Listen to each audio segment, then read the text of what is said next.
World War I, Part 2, The Beginning and Warfare. After Franz Ferdinand was assassinated, most, if not all members of the Black Hand, the Serbian extremist group, were tried and imprisoned, most of which were put to death. However, Austria-Hungary wasn't that keen on just letting it blow over. They didn't really know how many other members of the Black Hand there were, or where they were based, or what their connection to the Serbian government was. So Austria-Hungary called up Serbia and told them that they want to occupy their country and abduct anyone suspicious. Serbia said, "Hell no," and hung up. Austria-Hungary were pretty mad right now and started to consider Serbia's government itself to be the ones who set up Ferdinand's assassination. So Austria-Hungary made a neat little letter, now known as a July Ultimatum, and sent it on its way to Serbia. In that letter, it stated that Serbia are to arrest anyone in Serbia who are involved in the assassination, to halt all shipments of arms from Serbia to Austria-Hungary, to remove any propaganda for the Serbian military, and remove any people associated with such propaganda. Serbia had 48 hours to respond before Austria-Hungary pulled some drastic measures. Serbia did not respond. In fact, they actually picked up the next line and called Russia, telling it to mobilize its army to go mess up Austria-Hungary a little bit. Russia and Serbia were in a military alliance, and Russia could not refuse the call. Meanwhile, Austria-Hungary calls up Germany and asks if their military alliance was still valid. It was. Germany mobilized its army. France, however, had a treaty with the Russians, stating that if the dual alliance of Austria-Hungary and Germany ever rose to fight Russia, France would come to help. At the same time, Italy was to help Austria-Hungary if they were in any trouble, but for a moment, they had a secret treaty signed with France. They initially would not join either side until everything heated up. As everyone began to take sides in this soon-to-be war, Britain seemed disinterested. The German Kaiser believed that Britain wouldn't take up the war, as they had no real quarrel with Germany or Austria-Hungary, at least in this matter. However, Germany had plans to try and usurp the British Empire's monopoly over the sea, which made Britain a little less tolerant of Germany at the time. Not only that, but the French tried really hard to get Britain on their side. But Britain's commitments to France were vague, and both the government and public felt that it wasn't a real reason to get into war.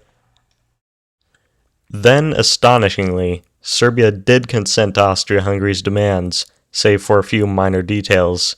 But Austria-Hungary were all ready and set for war, so they ignored it, and declared war on Serbia on July 28, 1914. All the other nations began to fall in like dominoes, declaring war on one another as time progressed. The first battle commenced on August 5th, known as the Battle of the Liege. Liege was a city in Belgium, bordering Germany. It was the gateway to Belgium, and Belgium was the gateway to France.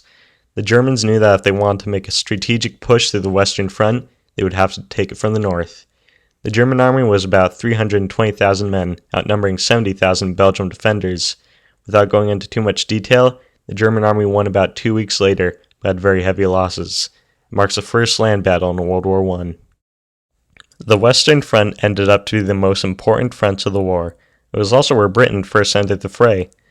When the Germans pushed through Belgium and began to encircle the border, the British halted the Germans at Mons, where the Germans would try to enter France. However, there were too many Germans, and due to the overwhelming forces, Britain retreated.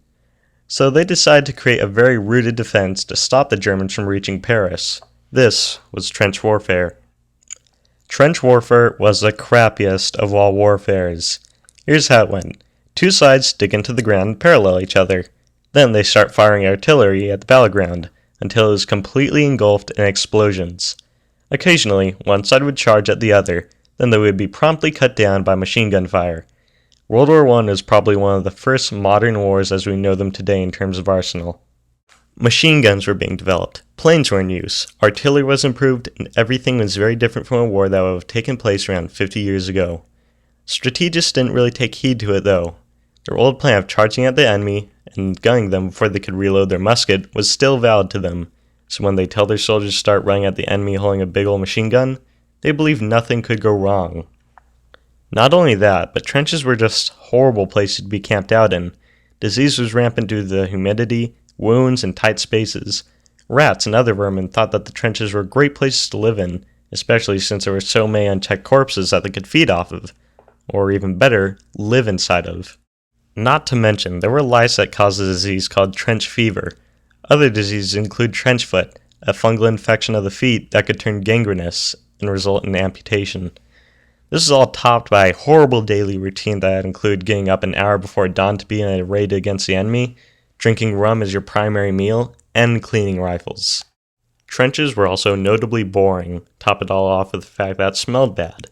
There are quite possibly more deaths in the trenches just from a disease and exposure alone than getting shot. World War I had one crappy start, and it had a crappy run as well. Tune in next time for Part 3, the end of World War I. Same history time, same history channel.